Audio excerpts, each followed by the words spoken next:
Olá, eu sou o Eduardo Moreira, eu tenho um canal do YouTube, é muito fácil, é Eduardo Moreira. Mas eu queria convidar você para assistir esse vídeo aqui no 247. E é claro, se inscreva lá no meu canal e aqui também no 247. Olá, meus amigos e minhas amigas que acompanham aqui o canal do YouTube. Hoje eu trouxe aqui no meu escritório, mudei minha mesa, vocês devem estar vendo um visual um pouco diferente. Trouxe o microfone um pouco melhor, muita gente que reclamava do som, né?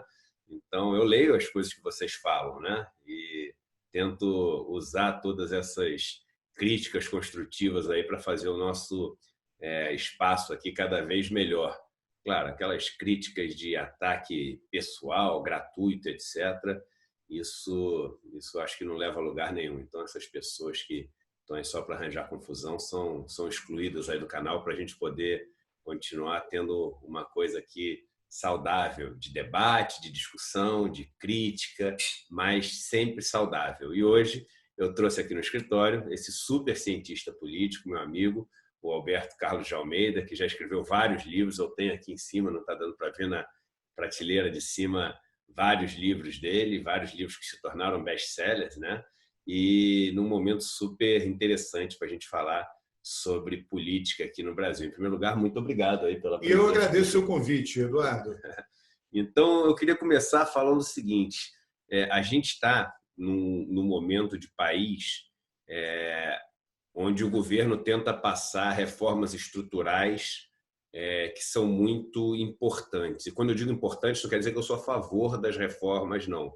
Eu digo que são reformas que são reformas que mudam a vida de todos os brasileiros, como, por exemplo, a reforma da Previdência, que acabou de ser aprovada em primeiro turno, a reforma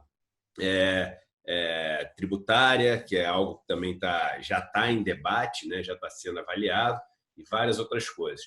E, ao mesmo tempo, o governo Bolsonaro envolvido aí em várias confusões, né? Então, além das confusões que a gente já sabe, aí, confusões de Queiroz e companhia, outras confusões em termos de opinião pública, como, por exemplo, agora o presidente indicando seu filho para ser o embaixador brasileiro nos Estados Unidos, enfim, barulho, noise, né, ruído que está tendo.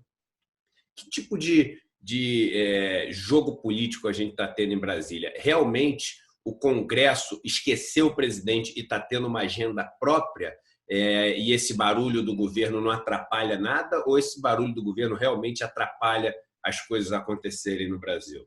Eduardo, uma coisa importante aí da reforma da Previdência, né? O governo não se empenhou pela reforma. A reforma estava lá, alguma coisa tem que ser feita em função do gasto público. E aí o ministro da Fazenda, né, persuadiu o presidente, ele foi lá, apresentou, mas em nenhum momento o presidente da República se enfiou. Então, como é que é possível aprovar uma reforma, né, tão difícil como essa, né, que faz maldades? É um fato, né? Sem o empenho do Poder Executivo. Os deputados percebendo a situação do país, e aí aquele negócio de stick and carrot, né? Você ou dá um prêmio ou vem com um porrete para bater. Os deputados dizendo, olha, a gente não vai ter recursos para enviar para os prefeitos, não vai ter recursos para a gente gerir emendas mesmo parlamentares. O governo aperta o torniquete e diz, a gente tem que aprovar isso para ter. Agora eles vão ter que ter, se não tiverem, o governo vai passar um mau bocado daí para frente. Tá? Então, no fundo, a aprovação da reforma da Previdência tem a ver com a correlação de forças interna no parlamento, né, o crescimento lá do centrão, né, de uma coisa de centro-direita, e tem a ver com esse desejo dos parlamentares de ter recurso para eles. Pronto, foi feito, né? Agora, recomeça o jogo. Mas você está falando super interessante, porque a mídia tenta colocar o parlamento meio que como refém do governo. O que você está falando é meio que o contrário, ou seja, o governo como refém do parlamento, que chega e fala o seguinte, olha, tem essa agenda aqui, a gente precisa dessas verbas, e aí o governo fala, não, então toma essas verbas e aí você pode tocar o barco adiante. E aí o parlamento agora viria com o seguinte, olha, tocamos o barco adiante, só que precisamos disso. É isso, o governo também é um pouco refém do parlamento? Você não se recorda que há 2 semanas atrás o Bolsonaro, acho que foi no fim de semana, ele disse, eu estou virando a rainha da Inglaterra. Não foi isso que ele falou? É um pouco isso, quer dizer, o Congresso já votou a obrigatoriedade da liberação de emendas parlamentares, tudo caminha para haver uma limitação séria do uso das medidas provisórias. Então, o Bolsonaro foi da convivência de dezenas, centenas de deputados que lá estão. Eles conhecem o Bolsonaro do convívio ali no plenário da Câmara, nos gabinetes da Câmara, e eles não têm um bom julgamento do Bolsonaro. Eles acham uma figura muito despreparada, inteiramente despreparada para o cargo. Os deputados pensam assim, esses deputados pensam assim, se ele está lá, eu podia estar, eu sou muito mais qualificado do que ele. Né? E aí viu o comportamento dele na presidência. E aí o comportamento é consonante com o que eles conhecem do convívio que eles tiveram na Câmara. Isso não dá para confiar nesse cara. Então vamos fazer aqui o que a gente tem para fazer e vamos dar o troco nele. Agora, veja só, tudo isso, Eduardo, a gente não pode perder a perspectiva. Nós estamos no mês 7. Né? Um mandato de 4 anos, a gente está falando de crise depois de 6 meses de governo. É muito precoce. Mas isso é uma coisa que eu ia te perguntar também. Veja bem, um governo que em 7 meses tem toda essa confusão relacionada a essa questão das milícias no Rio de Janeiro, etc. Tem essa confusão do Moro, que é um escândalo que está sendo revelado nos áudios do Glenn Greenwald, né? O pessoal fala que o Bolsonaro não fala muito sobre o assunto porque ele não consegue falar o nome do Glenn Greenwald, mas é difícil mesmo. Glenn Greenwald, eu acho que é o nome do cara. O pessoal acha que nem fala Glenn, é Glenn. Glenn Greenwald, eu acho que é.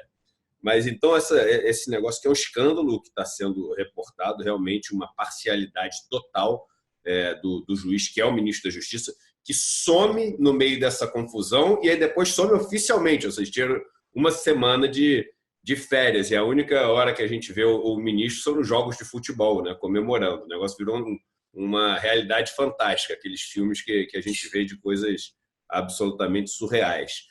Você tem o presidente brigando com os principais generais, que o pessoal fala assim, não, mas ele tem ali o núcleo duro dos generais que segura ele. Aí você tem os filhos da família do presidente brigando explicitamente com os generais, mandando embora o Santos Cruz, xingando o general Heleno, que, segundo muitas pessoas, é o esteio do governo, é o suporte do Bolsonaro. Você tem o presidente indicando o filho dele agora para um outro cargo. Até quando um governo frágil, teoricamente, com uma figura frágil como a do Bolsonaro, porque o Bolsonaro é uma figura frágil, é uma figura extremamente limitada, uma figura que não tem apoio pessoal, como você está falando, das pessoas, porque as pessoas sabem que ele é limitado, as pessoas não gostam do Bolsonaro, as pessoas que estão em Brasília, elas não gostam do Bolsonaro, da pessoa Bolsonaro. Não é confiável. Até quando um governo desse aguenta fazendo besteira? É para sempre, só porque ele cumpre os interesses ali do mercado? Ou tem limite esse negócio e em algum momento esse governo corre risco, sei lá, de um impeachment, de ser tirado, de ser acusado de um crime de responsabilidade fiscal? Porque a impressão que dá é que ele não tem medo de nada, ou seja, eu posso fazer a besteira que eu quiser, porque como eu estou aqui representando os interesses do famoso mercado, eu estou com carta branca para qualquer besteira. É assim mesmo que funciona? Eduardo, veja só, nós vivemos no presidencialismo, né? O presidencialismo tem uma rigidez grande. O mandato é fixo, tem uma data para começar, uma data para terminar, do presidente da República, deputados, senadores. E aí, quando há eleição, todo mundo trabalha com essa expectativa. Ele está lá no poder, tem uma data para começar e para terminar, então tem que compor com ele. Tá? A princípio é assim que acontece. A princípio, mas no Brasil, se a gente for olhar todos os últimos presidentes, um monte parou na metade, com os tais crimes de responsabilidade fiscal. Agora, ou não, de responsabilidade. Alguns de responsabilidade fiscal e outros com outros crimes de responsabilidade. Mas a minha tese sempre foi o seguinte, que o que derruba presidente não é crime de responsabilidade, é economia indo mal. Então é isso mesmo, enquanto a economia não estiver indo bem, mas estiver cumprindo os interesses das pessoas, ele pode cometer o crime de responsabilidade que ele quiser, porque tem, por exemplo, o Reinaldo Azevedo, outros colunistas, alguns juízes, algumas pessoas do meio jurídico, listam já uma quantidade de crimes de responsabilidade que ele cometeu enormes, mas isso não importa muito se estiver seguindo a cartilha, né? Uma metáfora interessante é o seguinte, ele pode cometer crimes. O que é cometer um crime lá? Tem um guarda de trânsito, o limite de velocidade é 80, ele passa 90. Mas só que ele não briga com o guarda de trânsito. O guarda de trânsito faz vista grossa. Se ele começa a passar 120 e briga com o guarda de trânsito, ele tem problema. Tá? Quem é o guarda de trânsito são os parlamentares. Tá? Qual é o problema do governo Bolsonaro? Isso está lá, tá? Está latente. Ele não fez um ministério proporcional à distribuição de cadeiras no parlamento. Essa insatisfação não apareceu ainda. Como é a estabilidade dos governos no Brasil? É prerrogativa do presidente nomear os ministros. Está na mão do presidente, é o poder dele, imenso. Né? Os presidentes mais estáveis que tiveram menos problemas, você vê o Temer, a economia estava péssima, só que ele nomeou os ministros de acordo com a demanda das lideranças partidárias do Congresso. Então, o PMDB quer quem de ministro? Ele botou PR quer quem, PP quer quem. Isso dá uma imensa estabilidade, mesmo em momentos de crise econômica. O Bolsonaro não tem isso, o Collor não tinha. Quando ele fez a reforma, a crise já tinha se alastrado no governo, já tinha se alastrado na opinião pública, foi tarde demais. Eu peguei os dados lá da época da Dilma, ela não tinha, o PT tinha menos que 30% do parlamento e praticamente 50% dos ministérios. Tá? Então, essa desproporção causa muita tensão. O Bolsonaro não tem, ele tem muito ministro técnico, entre aspas, quer dizer, militar. Aí eu vou enfim, eu... não político. No sentido. Ele tem não muito... político, porque técnico, chamar Damares de técnico, esse Ventralbe, que eu também não sei falar o nome direito, de técnico. No sentido... Né, eu entendi, não são políticos. Qual é o melhor ministério do ponto de vista da estabilidade do governo? É você pegar cada partido que está disposto a lhe apoiar... Pegar um cara que entende do assunto e seja político. Sim, e que seja indicado pelo partido. Né? O líder do partido consulta os deputados, diz quem é que vai lá nos representar no ministério.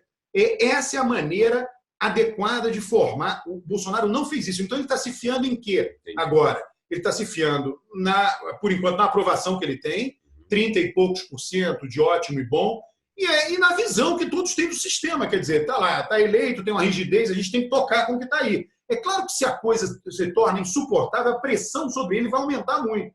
Tá? Vamos supor que a popularidade caia, o ótimo e bom chegue lá a 20% ou 15%. Aí ele será pressionado a mudar muito o ministério. Os políticos vão dizer, a gente não suporta... Porque o que acontece com o político? As pessoas têm um preconceito muito grande com a atividade política. Tá? O político trabalha o tempo inteiro. Ele está lá em Brasília de terça a quinta. Quando quinta ele volta para o estado dele, ele está trabalhando, ele não fica com a família. Né? Então ele vai viajar para o interior, vai conversar com o vereador, deputado estadual, prefeito. Aí o que esses caras vão dizer? Tem a pesquisa do político dessas conversas. Eles vão dizer, olha, o pessoal aqui que estava apoiando o Bolsonaro não está mais. Ele começa a ouvir isso. E aí começa a ficar mais difícil para ele votar a favor do governo no parlamento.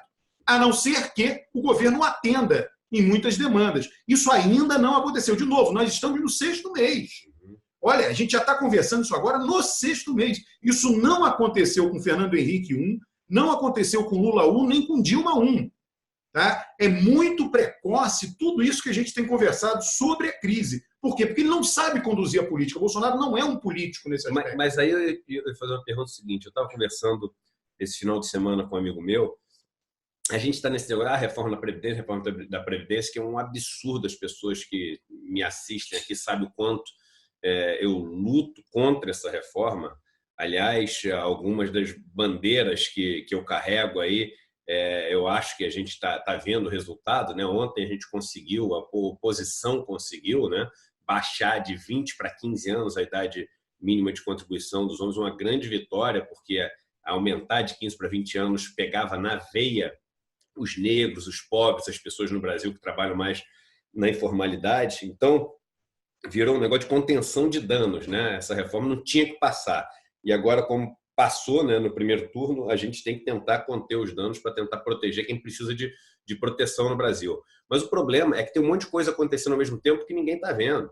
O desmonte que está sendo feito na Caixa Econômica Federal, no Banco do Brasil, nas associações, mais médicos que foi interrompido. O programa de distribuição de coquetel do HIV lá também. Isso, as verbas que o governo está liberando para a educação, que estão sendo cortadas com impacto em bolsas de iniciação científica, em pesquisas nas faculdades. Eu tenho recebido um monte de mensagem, eu não tenho como comprovar, mas das pessoas que me seguem, são centenas de milhares de pessoas que me seguem, dizendo de postos de INSS que estão sendo fechados para fazer com que as pessoas tenham que viajar a distâncias maiores, porque no interior é isso. Você tem que viajar 100 quilômetros até um posto de INSS para pedir sua aposentadoria. E estão fechando postos, é o que eu recebo aqui nas minhas redes sociais, para você ter que viajar 300 quilômetros. Para quê? para você não viajar os 300 quilômetros, então é uma maneira das pessoas não se aposentarem e economizar dinheiro em cima de um benefício que você inviabiliza as pessoas terem. Então, assim, tá acontecendo uma série de coisas, as pessoas armadas, né? Você armando as pessoas, a questão indígena que o governo está tentando também destruir essa proteção aos povos indígenas. Então a gente fala que são só 7 meses, mas o governo ele está fazendo assim uma avalanche de maldades como nunca se viu no Brasil. Isso tudo, em algum momento, não pode causar alguma reação contra o governo ou não? Essa estratégia dele é a melhor estratégia do mal mesmo, que faz tudo ao mesmo tempo, não dá tempo de acompanhar tudo que ele está fazendo e ele consegue passar sem a opinião pública poder se mobilizar. Olha, Eduardo, eu acho que tem reações. Quer dizer, sim, você está corretíssimo no que está sendo feito. Olha, o programa do HIV, ele era referência mundial, né? E foi interrompido. Então, agora, o nosso sistema é muito complexo, né? Então, entra na justiça, aí vem Ministério Público, aí tem, você viu lá, o decreto de armas, caiu, né? Então, você tem o check and balances. Então, tem uma parte que ele não consegue fazer. Tem uma parte que ele consegue fazer, mas não consegue fazer tudo. E tem uma parte, sim, que ele consegue fazer tudo. E aí vai gerando insatisfação. A gente não tem, assim, eu não creio, tá? Eu sou um democrata, acredito no funcionamento da democracia, eu não creio em reações muito imediatas, né? Vão se acumulando, é uma barragem, né? Aquilo vai se acumulando, se acumulando, se acumulando, e em algum momento pode estourar. Ou em algum momento o governo percebe que pode estourar e diz, opa, eu tenho que agora sangrar essa barragem, então eu vou ter que recuar. Tá? Agora, isso não acontece imediatamente. Vamos lá. Todo mundo que perdeu médico nos Mais Médicos, insatisfeitos. Tá? Todo mundo do programa do HIV, insatisfeitos. Né? E aí você vai somando, né? Daqui a pouco, a classe média urbana que é sensível à agenda ambiental, que é importantíssimo. Né? O regime de chuvas do Brasil, ele depende da Amazônia. Né? Então, daqui a pouco, esse pessoal começa a se mexer. Aí vem retaliação internacional para o nosso agronegócio, por conta do problema ambiental. Demora, isso não acontece, né, de imediato, não é assim. São negociações complexas. E aí o agronegócio vai reagir, vai dizer, olha, Bolsonaro, o Bolsonaro outro dia falou, o governo é de vocês, falou para o agronegócio. Aí esse agronegócio vai dizer, olha, o governo é nosso, a gente quer, mas não dá para continuar com essa política ambiental, porque estamos sendo retaliados lá fora. Tá? Então, aliás, isso falaram é interessantíssimo, né? O agronegócio está defendendo o meio ambiente. Isso nunca O Bolsonaro conseguiu uma coisa que nunca tinha acontecido, ou seja, ele puxou a corda tanto que o agronegócio falou, calma aí, se você continuar assim, ninguém mais vai importar nada do Brasil, porque é tudo interconectado. É isso mesmo. Né? Pô, você está levando o negócio para um ponto onde a gente vai ser visto mais ainda como você entendeu? Então, vilão, as reações estão lá, quer dizer, elas precisam de tempo para se acumular, insatisfação. E essa coisa da avaliação do governo, aí a economia, o desempenho da economia, é importante. Se você tivesse um desempenho da economia bombando, o governo estaria muito mais forte. Tá? Então, a avaliação dele, olha, a primeira pesquisa de avaliação feita em janeiro, ele tinha 50% de ótimo e bom. Agora caiu para 30%, quer dizer... É uma queda grande. Grande, isso enfraquece muito o governo. Né? E, por enquanto, é 30%. Né?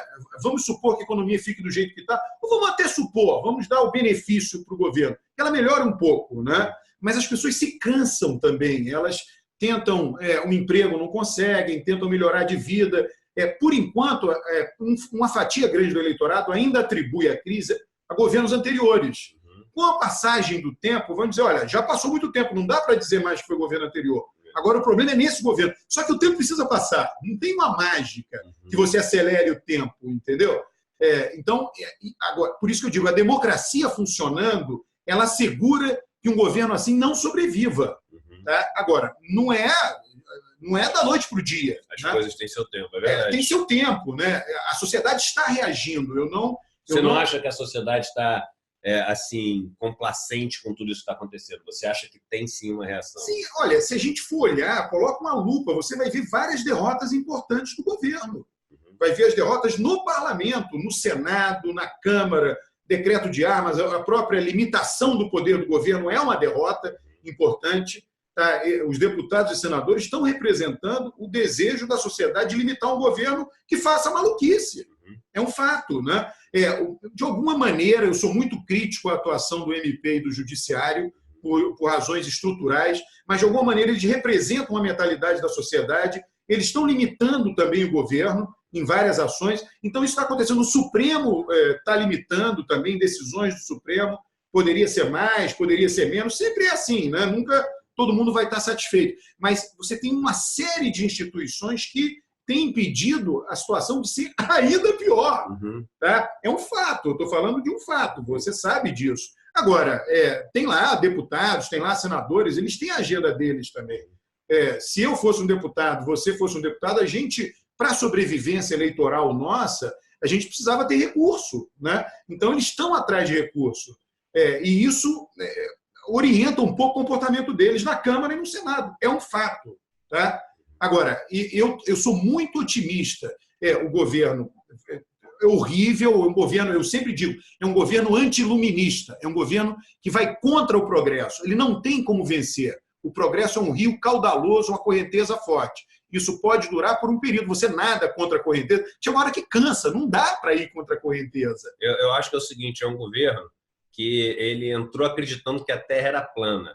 E aí entrou um astronauta que disse, mas eu já estive lá em cima, a Terra é redonda. Aí ele fala, então eu vou fazer a Terra plana. Então isso é uma brincadeira que eu estou fazendo para mostrar o seguinte, que esse governo é um governo que acredita em absurdos. E quando ele vê que os absurdos não estão aí, ele quer fabricar os absurdos. Porque é uma coisa meio que doente, às vezes até parece. Quando você tem essa fixação por coisas que são absolutamente não prioritárias para o Brasil, mas que se tornam a prioridade de um governo que parece que quer, enfim, destruir completamente qualquer tipo de coerência que a gente tem. A pressão social está lá.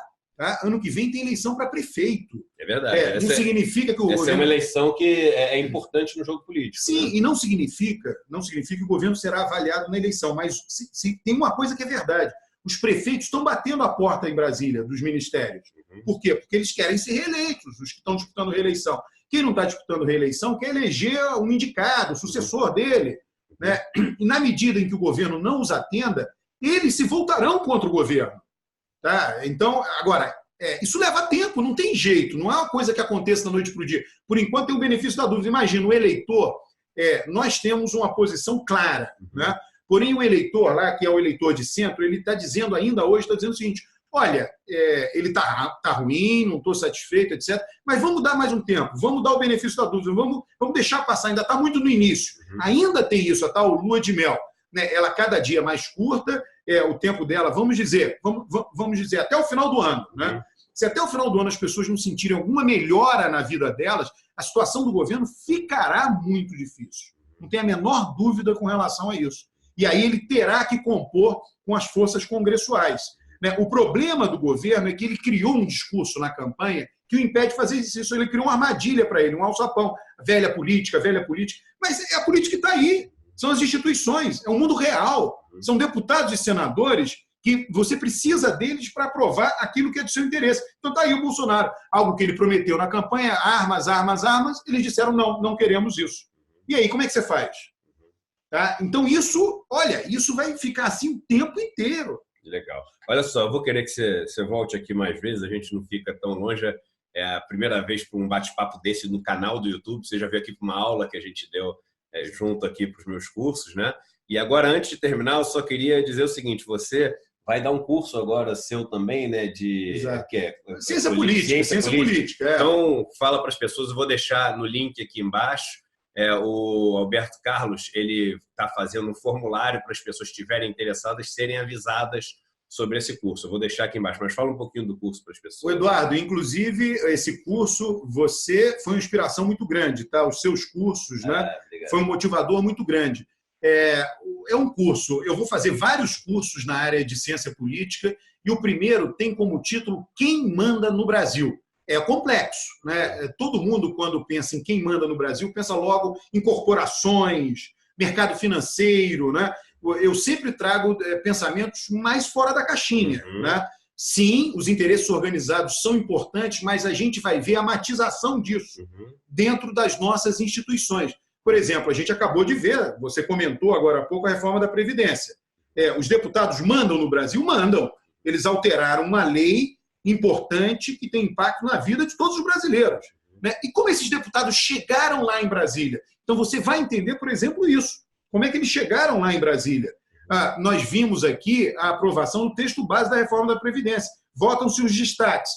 Os destaques vão mitigando a reforma.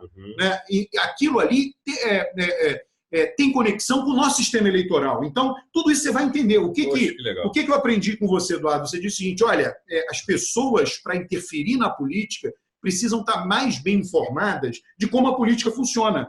Né? Você será um cidadão mais capaz de influenciar Brasília, ou mesmo no seu estado, a Assembleia Legislativa, o Poder Executivo do seu estado, ou mesmo no município, se você entender como funciona a política no Brasil. O meu objetivo é esse. Conhecimento liberta, né? Eu sempre falo isso. Exatamente. É ajudar você a ser um cidadão que influencie mais o seu destino. Então, se você quiser saber os detalhes do curso do Alberto, é só clicar no link que eu vou deixar na descrição aqui, e aí você vai ser avisado de todos os detalhes do curso. E eu queria pedir o seguinte, você sabe que eu sou muito próximo de vários movimentos sociais, de sindicatos, da Educafro, que é um dos maiores movimentos negros do Brasil. Eu queria 2 bolsas para movimentos sociais poderem assistir. Ótimo. Combinado? Combinado. Pode ser? Então, Combinado. Vocês saberem aqui que eu vou pegar 2 bolsas para vocês dos movimentos sociais que me acompanham, que tem essa luta tão importante. Eu acho que é legal vocês poderem se aprofundar nesse tema. Então, gente, um abraço, até o próximo vídeo. E em breve ele está aqui de volta com a gente. Olha, entre aí nesse link do Alberto Carlos e coloquem seus dados aí para ser avisados, porque acho que vai valer muito a pena vocês fazerem esse curso. Um abraço.